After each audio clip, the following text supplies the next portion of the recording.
Have you ever wondered why you were the one they targeted? Why the liar, the manipulator, or the narcissist seemed to find you so easily, as if your kindness had a spotlight over it? Here's the truth no one tells you. Victims aren't chosen by accident. They're chosen because something in them shines. Manipulators don't hunt for weakness. They hunt for empathy, for the ones who forgive too quickly, who explain too much, who love too deeply. They test boundaries, sense guilt, and when you hesitate to say no, they know they've found their match. But what if being too kind isn't your flaw? It's your power waiting to be guarded. This isn't just about spotting red flags. It's about understanding why you attract them and how to make sure you never play the victim in someone else's story again. Before we go deeper, don't forget to subscribe to Sho Academy and turn on the bell so you never miss a video that helps you grow smarter, stronger, and more self-aware. To understand why you were chosen, you first have to step inside the predator's mind. A manipulator sees the world like a hunter walking through a crowd, scanning, observing, waiting for someone whose guard is slightly down. But here's the twist. They don't search for the weak. They search for the good. The kind, the loyal, the ones who give people the benefit of the doubt. They have what psychologists call a narcissistic radar. It's almost instinctive. They can sense empathy the way sharks sense blood in the water. In the first few moments they test you. They'll tell a small, sad story just to watch your eyes. Do you show sympathy? They'll cross a small boundary, maybe interrupt you, tease you, or ask for a favor too soon, and watch if you correct them or let it slide. If you smile and excuse it, they mark you as safe to manipulate. Then comes the first move, mirroring. They become exactly who you need them to be. If you're calm, they're peaceful. If you're passionate, they're fiery. They reflect your best qualities back at you until you start to trust them completely. It feels like connection, but it's calculation. Next is love bombing. They shower you with attention, compliments, and affection. They say things like, "I've never met anyone like you," or "You understand me better than anyone." Your brain releases dopamine, the same chemical that lights up during love or achievement. And just like that, they become the emotional center of your world. Once you're hooked, they begin testing compliance. Tiny requests at first. "Can you do this for me? Can you stay a bit longer?" Each yes tells them you'll tolerate more. And when you finally say no, they punish you with silence, guilt, or withdrawal, until you learn it's easier to give in than to resist. This is how manipulators think. Every compliment, every pause, every story is a test. Not to see how much you love them, but how far you'll let them go. And the moment they know you'll keep forgiving, the game begins. That's the predator's mind, charming on the surface, but always calculating who's easy to control. If manipulators are hunters, then who do they hunt? Not the loud, not the cruel, but the gentle. They are drawn to the ones with soft hearts and open hands. The ones who say, "It's okay, don't worry about it, even when it hurts." You see, the perfect victim isn't weak. They're too strong for too long. They carry everyone's weight, fix everyone's mess, and smile while doing it. They're the peacemakers, terrified of conflict because arguments make them feel unsafe. When someone raises their voice, their instinct is to calm things down, not to fight back. That kindness, that empathy, becomes a silent invitation to manipulators. They can sense a people-pleaser instantly. They'll notice how quickly you say, "Sorry," even when it's not your fault.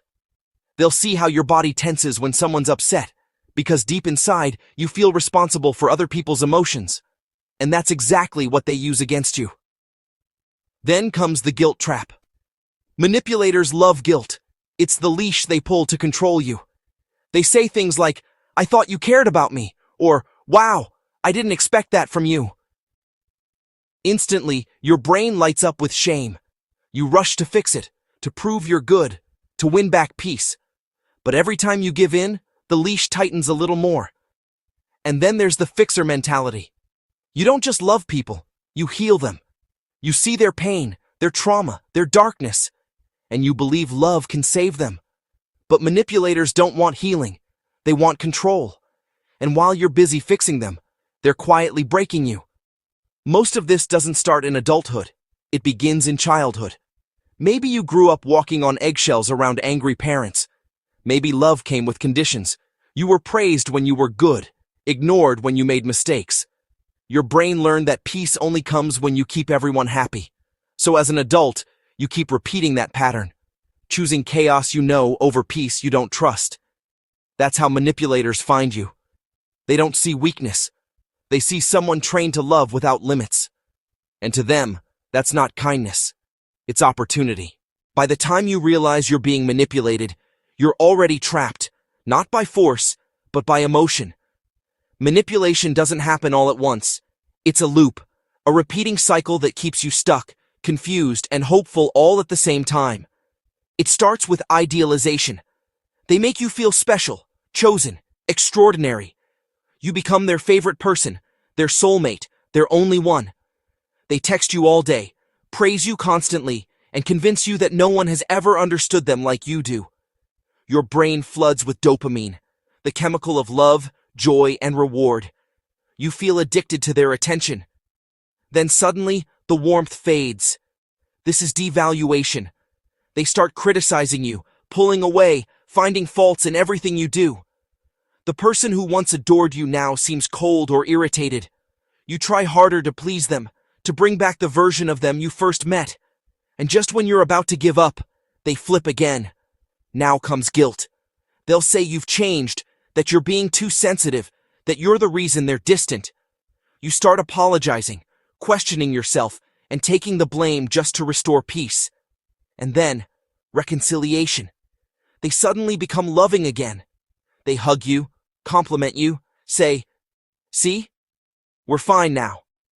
Your brain releases relief and happiness, and you believe the storm has passed. But it hasn't. It's just the start of another round. This is called intermittent reinforcement, and it's one of the most powerful psychological hooks ever studied. It's the same mechanism that keeps gamblers glued to slot machines, random rewards mixed with pain. Your brain keeps chasing that high, hoping the good days will come back. Over time, this constant cycle creates something deeper, a trauma bond. Your nervous system starts linking love with fear, care with anxiety. You don't realize it, but your body becomes addicted to the roller coaster. The calm feels strange, the chaos feels normal, and that's the real trap. You stop trying to leave because your mind keeps whispering, "Maybe this time it'll be different." But it never is. The kindness wasn't love. It was the bait that kept you coming back. Manipulators don't just get lucky. They train you, step by step, until your feelings answer to their signals. Here's how the conditioning works. Fast, simple, and deadly effective. The first move is gaslighting. They twist your reality so subtly that you start doubting your own memory. They'll say, "I never said that," or "You're overreacting," or "You imagined it." At first, you argue back. Then, you begin to wonder, "Maybe I am too sensitive." Next time, you question your memory before you question them. That's the goal, to make you trust them more than you trust yourself. Over time, your compass spins and they become your only truth. Then comes triangulation. They bring in a third person, an ex, a friend, or even a family member. They'll say things like, "Everyone thinks you're too emotional," or compare you to someone else just to make you compete for approval. With 3 points, they draw a triangle and keep you at the weakest corner. Suddenly, you're fighting for their validation instead of your peace. You start trying harder, not out of love, but out of fear of losing your place. Next is the silent treatment. One day they just stop talking. No texts, no eye contact, nothing. Your chest tightens. You replay every word, wondering what you did wrong. You end up apologizing. Not because you were wrong, but because the silence hurts. Your brain learns something dangerous. If I stay quiet and behave, I'll be loved again. That's obedience disguised as care. Ask yourself, why these tactics work? Because over time, this pattern becomes a reward and punishment loop. They give affection when you comply and withdraw it when you resist. It's the same method trainers use on animals, and it works on humans too. That mix creates dependency, emotional, chemical, and psychological. And your yes becomes now automatic, and the outcome is trauma bonding. Your nervous system starts pairing love with fear, relief with reunion. The good moments feel like oxygen after drowning, so you cling harder, even as the cycle hurts you. That intense bond isn't proof it's real love. It's the trauma bond created by the loop. Naming it breaks the spell. To save yourself here is a quick self-defense checklist. Remember these. Number 1. Name it out loud. This is gaslighting. This is triangulation. This is silent treatment. Number 2. Refuse the triangle. Go to the 3RD person and said, if you have feedback, tell me directly. No messengers. Number 3. Don't chase the freeze. Log the silence. Set a time-bound boundary, say with a smile. Happy to talk when we're both respectful. Number 4. Track the pattern. Write dates of hurt. Nice rebound, next hurt. Seeing the loop kills the illusion of random. And finally, you're not too sensitive. You were conditioned. Once you spot the playbook, gaslighting, triangulation, silence, random rewards, you stop dancing to their tune and start writing your own. People often ask, if it hurts so much, why don't you just leave? But it's not that simple, is it? Because when you're trapped in a manipulative relationship, your mind isn't chained by logic. It's chained by hope.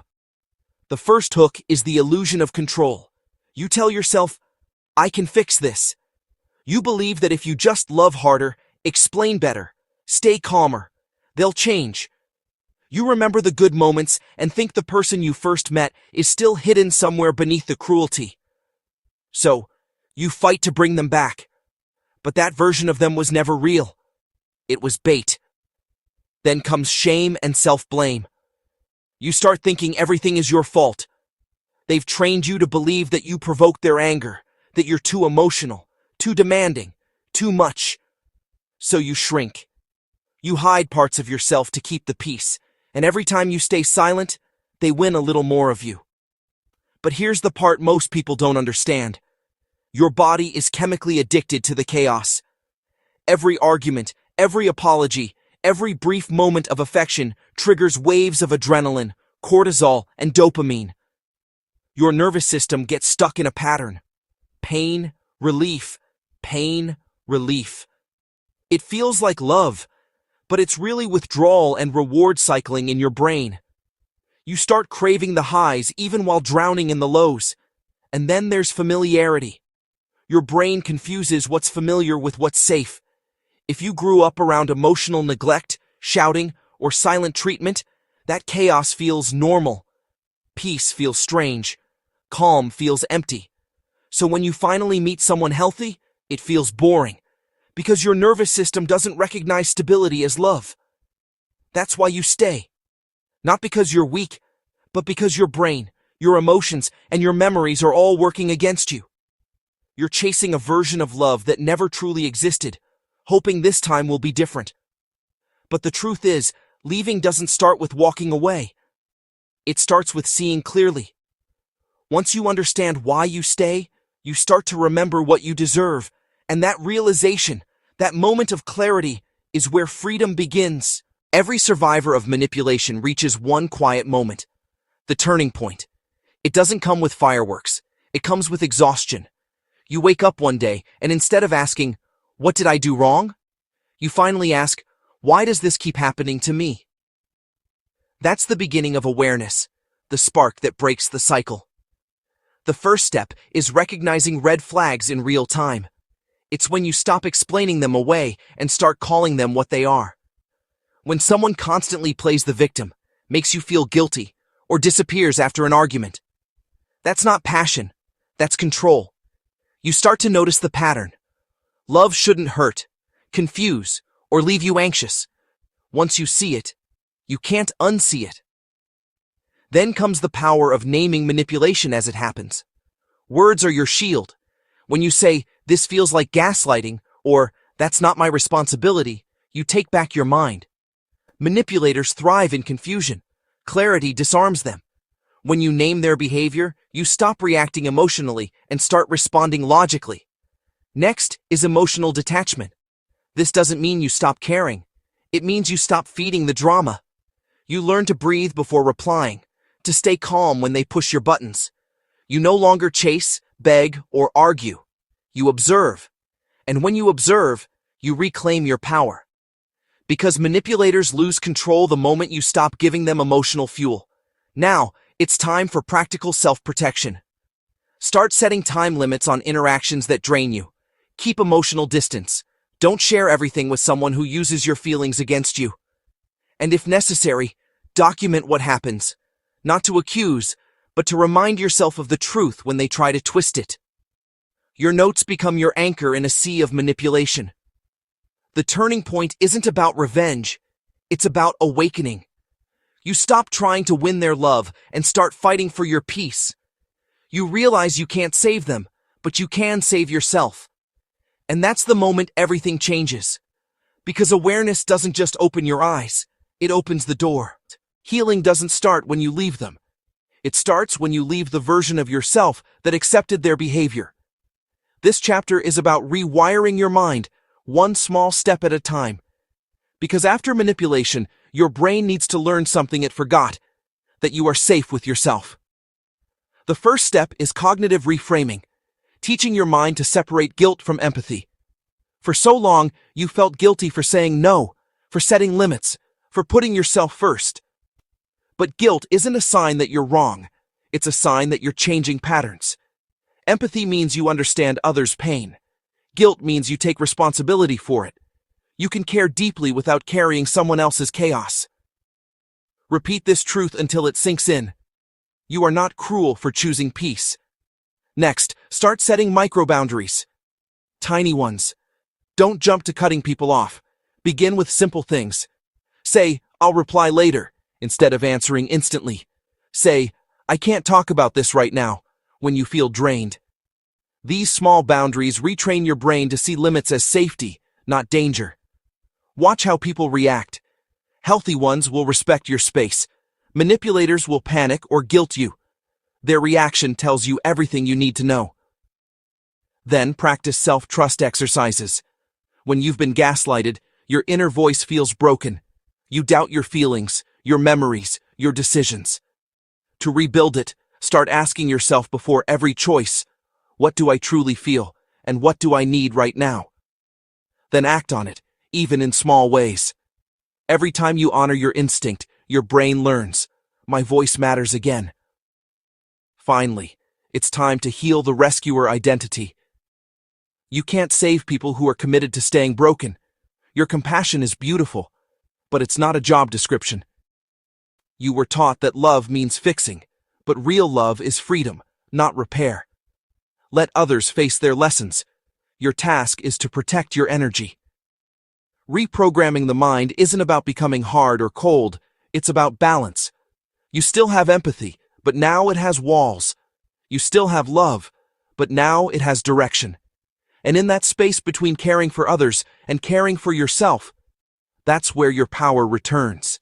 There comes a moment after the storm, when you realize you don't want to just heal, you want to become unchoosable. Not hard, not cold, but untouchable by manipulation. You want your peace to be so loud that predators lose interest the moment they sense your strength. This transformation starts with self-awareness. Once you understand how manipulation works, something deep inside shifts. You walk differently, speak differently, move differently. Your energy signature changes. Before, you carried invisible signs. I'll fix you. I'll forgive you. I'll stay no matter what. Now, your energy says, I see you, and I choose me. And people who prey on kindness, they feel it instantly, and they walk the other way. Next, you learn to replace people-pleasing with assertive calmness. You don't need to shout to be strong. Calmness itself becomes power. You stop explaining your no. You stop apologizing for boundaries. You stop shrinking to make others comfortable. Instead, you speak with steady confidence. That doesn't work for me. No anger, No guilt, just truth. Manipulators feed on emotional reaction. When you give them silence and steadiness, you starve them. And then comes the real magic, turning empathy into strength. Empathy was never your weakness. It only hurt you when it was unprotected. Now it becomes your superpower, the ability to see people clearly without losing yourself in them. You can still care, still love, still help, but from a place of balance, not sacrifice. You're no longer drawn to chaos because calm now feels like home. You no longer mistake tension for love because peace finally feels safe. That's what unchoosable means. Not that no one can reach you, but that no one can use you. So, here's the truth to carry forward. You were never broken. You were targeted because you cared, because your heart was open, your empathy was real, your love was rare. Now that you understand how to guard it, that same heart becomes your armor. You're not their prey anymore. You're the lesson they'll never forget. Let's be honest, this journey hasn't been easy to listen to, because somewhere along the way, you saw yourself in the stories. You remembered moments where you stayed quiet, forgave too fast, or loved too deeply, hoping it would finally be enough. But here's the truth. You were chosen once. That doesn't mean you have to play the role again. Being chosen by a manipulator isn't a reflection of your weakness. It's proof of your light. They saw your empathy, your patience, your warmth, and tried to drain it. But they didn't destroy it. They just showed you how powerful it really is. Now, the next chapter is yours to write. This is the part where awareness turns into action, where you start healing on purpose. Maybe that means therapy, giving your pain words so it stops echoing inside you. Maybe it's journaling, writing down what you felt, what you learned, what you'll never accept again. Or maybe it's simply self-education, learning about boundaries, attachment, and emotional regulation. Every small step you take toward understanding yourself is a step away from the person who tried to control you. And remember this, healing isn't loud. It's quiet mornings. It's walking away instead of explaining. It's saying no without guilt and yes without fear. It's realizing that peace isn't boring. It's beautiful. If this series spoke to you, share your story in the comments. You never know who needs to read it tonight. And if you want to go deeper, watch the next videos. The Psychology of Triangulation and How Empaths Attract Narcissists. They'll help you connect the dots and strengthen your emotional armor. You're no longer the person who needed saving. You're the person who knows how to save yourself. And someday, someone will thank you, not for what you gave away, but for what you learned to protect. So take a deep breath. This is your closure. Your story doesn't end with what they did to you. It begins with what you choose next. And remember, every story of healing is also a story of learning. At Sho Academy, we believe self-development isn't just about grades or success. It's about understanding the mind, protecting your peace, and growing smarter from every experience. Because smart learning isn't only what you study, it's how you see yourself. Keep learning, keep evolving, and never stop building the strongest version of you. Sho Academy. Study smart. Grow strong. Live aware.